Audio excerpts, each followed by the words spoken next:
October 30th, 2013, 6:43 p.m. A teenager collapses on a quiet Macclesfield lane. October 21st, 2022, just after 11 p.m. A young father staggers to his neighbor's doorstep in Birmingham. 2 murders, 9 years apart, but both connected by the same deadly world of drugs, betrayal, and blood money. This is the story of how 2 teenagers built a £2 million empire, and how their legacy of violence would claim 2 lives before justice finally caught up. Welcome to UK True Crime Files. The names that would dominate this story were already known to police long before the first murder. Charles Beadle and Ricky Jervis, both barely out of their teens, but already carrying reputations that made hardened criminals take notice. They weren't your typical drug dealers, and their empire would be built on something far more dangerous than just product. By their early 20s, Beadle and Jervis had moved beyond street-level dealing. The commuter towns of Cheshire, with their steady flow of Manchester and Liverpool workers, offered something most criminals overlooked: clean money, quiet streets, and customers who paid without question. Their operation was pulling in over £30,000 every month. But money alone wasn't enough for these 2. Intimidation became their language, and fear became their currency. Their network wasn't built alone. They forged a crucial partnership with William Dale, a canal barge operator who'd discovered the profits in moving drugs along Britain's waterways. Dale became their supplier, bringing heroin and crack cocaine in bulk quantities that Beadle and Jervis could cut, package and distribute across Macclesfield, Knutsford and beyond. The supply lines were stable, the profits kept climbing. But these weren't businessmen playing at being gangsters. Reports began filtering through to police, gunshots fired as warnings, young recruits tasked with carrying out assaults. 2 men who wanted to be feared as much as they were respected. And it wouldn't be long before they'd need soldiers to maintain their growing empire. One of those pulled into their orbit was a teenager who'd become their first victim. His name was Zane Salesman. And to understand his murder, you need to understand the boy behind the reputation. Zane was just 19, but he was living 2 completely different lives. And it was the collision between those 2 worlds that would seal his fate. To those who knew him outside the criminal world, Zane was remembered for his energy, his cheeky grin, and his passion for music. He'd coached local kids' football teams, performed as a rapper around Macclesfield, and was known in his community by face, if not by name. His mother and sisters described him as loving, lively, and full of character. But behind that smile was a teenager caught in a dangerous slide. Like so many others, Zane's path into crime wasn't sudden. It was gradual, a mix of temptation, pressure, and exploitation that would transform a community coach into a gang enforcer. Beadle and Jervis saw in him someone young enough to be impressionable, but old enough to handle the dirty work. He was recruited at street level, dealing crack and heroin across the commuter towns that kept their operation running. For the bosses, Zane was a disposable layer of protection. But on the streets, he gained a reputation as more than just a dealer. He became an enforcer, tasked with collecting debts, issuing threats, and sometimes using violence himself. For his family, watching this transformation was painful. They saw the boy they loved drifting into dangerous company. At once a victim of exploitation and a participant in a trade that devoured young men like him. By autumn 2013, Zane's role had evolved beyond dealing. He'd been drawn into their violence, and it was one decision, one act of betrayal that would sign his death warrant. In October, Beadle and Jervis used Zane for a job that carried far higher stakes than usual. A rival's house had been marked for a message, one that needed to be loud, brutal, and unforgettable. Zane pulled the trigger of a shotgun, firing into the property. Inside weren't just adults, but children, youngsters who escaped injury by luck alone. The blast ripped through the home, an unmistakable warning in the language of gang dominance. Afterwards, the weapon was buried. In their criminal code, such firearms were to be hidden, preserved, and handed back when demanded. But Zane had other ideas, and what happened next would be seen as the ultimate act of disrespect. Quietly, without the knowledge of Beadle or Jervis, he dug the shotgun out and sold it. To him, perhaps it was quick money, but for them, it was betrayal of the highest order. When word spread, the response was immediate. In their world, loyalty was everything, and betrayal was answered with blood. Threats began circling around Zane and his family. At home, they lived in fear, locking doors, checking windows repeatedly, fearing petrol bombs through the letterbox or men coming to the door. For Beadle and Jervis, the message was clear. Zane had broken their code, undermined their authority, made money from their trust, and put them at risk. The intimidation wasn't just about scaring him. They needed to set an example, and that autumn, the motive for murder crystallized. Fearing the threats against him, Zane tried to escape. For a short time, he fled to Blackpool, a desperate attempt to put distance between himself and the gang, who now saw him as a traitor. By the seaside, he stayed away from the streets he knew, hoping the anger directed at him might cool. But Beadle and Jervis had no intention of forgetting. After some time, they pulled him back with promises and reassurances. He was told he was still one of them, that there was no grudge, no feud. Surrounded by criminal influence, the thought of being cast out was unbearable. Against his instincts, Zane agreed to return to Macclesfield, walking straight into their trap. On the night itself, October 30th, 2013, Zane climbed into a car driven by Julia Howard, the girlfriend of Charles Beadle.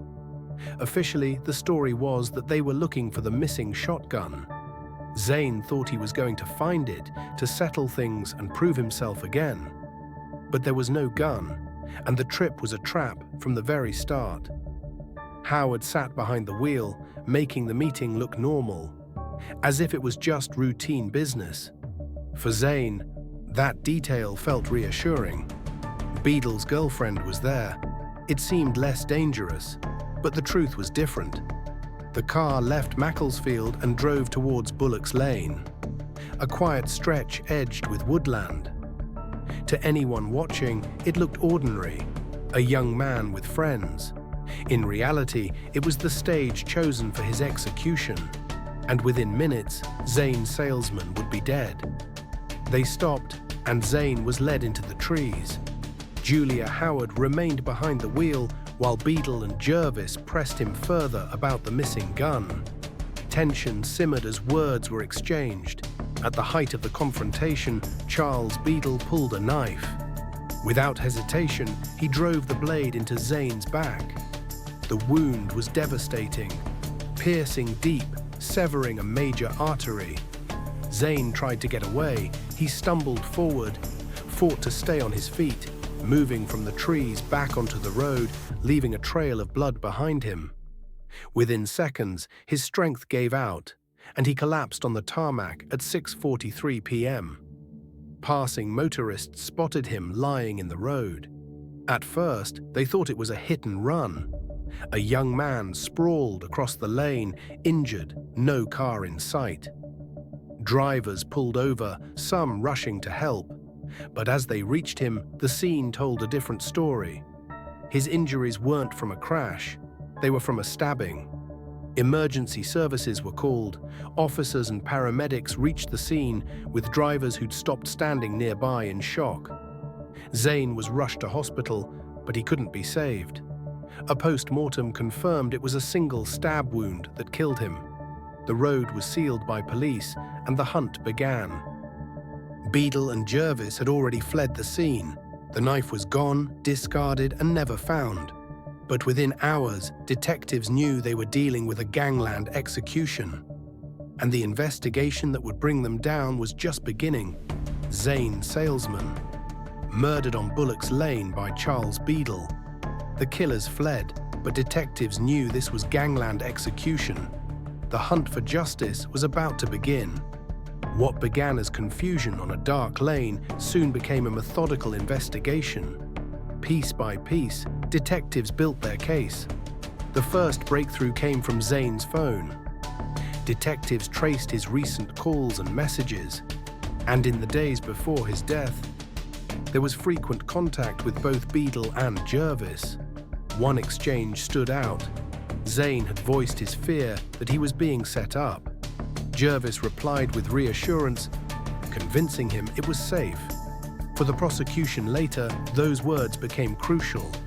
They showed intent, and they showed how Zane had been lured back into danger. The second lead came from the car. Julia Howard's role was quickly identified, and when questioned, her story about searching for a missing shotgun fell apart. The weapon had never existed. Zane's salesman, murdered on Bullock's Lane by Charles Beadle. The killers fled, but detectives knew this was gangland execution. The hunt for justice was about to begin. What began as confusion on a dark lane soon became a methodical investigation. Piece by piece, detectives built their case. The first breakthrough came from Zane's phone. Detectives traced his recent calls and messages, and in the days before his death, there was frequent contact with both Beadle and Jervis. One exchange stood out. Zane had voiced his fear that he was being set up. Jervis replied with reassurance, convincing him it was safe. For the prosecution later, those words became crucial. They showed intent, and they showed how Zane had been lured back into danger. The second lead came from the car. Julia Howard's role was quickly identified, and when questioned, her story about searching for a missing shotgun fell apart. The weapon had never existed. 2014, Beadle and Jervis jailed for life, their empire destroyed, but their legacy of violence lived on. 9 years later, that legacy would claim another victim. Birmingham, 2022.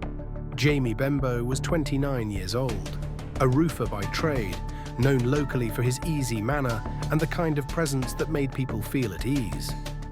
To those who knew him best, he was a father before anything else. His family spoke of him as a loving dad, someone whose young son would now grow up without him. His sister remembered him as big-hearted, a man who'd do anything for anyone. Friends called him caring, loyal, and always ready to help. But Jamie's life, like many in Birmingham's suburbs, carried contradictions. And it was those contradictions that would make him a target. Jamie dealt drugs on a modest scale, often to friends and acquaintances around the Bosworth Arms pub on Oldbury Road. It was a sideline that brought him into contact with others in the trade. People who, on the surface, appeared to be friends, but behind closed doors saw only rivalry and profit. Among those in his circle was Calvin Mlaud, a 38-year-old with a violent history stretching back years. Convictions for robbery, carrying offensive weapons, grievous bodily harm with intent. He'd already spent time behind bars. Where Jamie's trade was modest, Mlaud's ambition was sharper. The pub became their common ground, and on the surface, they seemed to get along. Many who saw them thought they were friends. But behind the scenes, Mlaud saw Jamie not as an ally, but as an opportunity to exploit. Court hearings would later reveal that whatever bond they had meant little when weighed against greed. Mlaud decided that Jamie's presence in the trade wasn't something to share, but something to exploit. Jamie dealt drugs in small amounts, but he also kept money and product at home. For Mlaud, that was something worth taking. The plan was simple in its cruelty. Mlaud would have Jamie robbed in his own home, stripped of drugs and cash. But he wouldn't do it himself. He knew Jamie would recognize him instantly, and that recognition could unravel the entire scheme. Instead, Mlaud kept himself deliberately at a distance. His role was to set the pieces in place and let others carry out the dirty work. For that, he turned to two men. Jerome Christie, 27, from Derby. With a reputation for gang involvement and a history of violence, and Raval Hutchinson, 26, from Birmingham. No stranger to blades, with prior convictions for carrying knives and threatening with them. Before the attack, the groundwork was laid. Christie and Hutchinson travelled with Mlaud to Jamie's neighbourhood, not to confront him, but for reconnaissance. With his hood up, Mlaud kept his profile low. He didn't want Jamie to spot him. They identified the house, studied the area, prepared for the real strike. The planning was precise. They'd strike at night when Jamie was most vulnerable. But what started as robbery would soon turn into something far more brutal. Jamie Benbow was last seen at the Bosworth Arms pub that evening. Nothing seemed out of the ordinary. Just another night among familiar faces. After leaving the pub, Jamie returned home, unaware of what was waiting. As the clock pushed towards 11 p.m., two hooded figures pulled up outside. Jerome Christie and Raval Hutchinson. Acting on Calvin Mlaud's orders, they forced their way inside. What followed was a brutal robbery-turned-execution. Jamie was attacked with a knife, sustaining 18 separate wounds. The fatal blow drove deep into his chest, piercing the upper right side. His body bore defensive wounds. Clear evidence that he'd fought back, trying desperately to save himself against two armed intruders.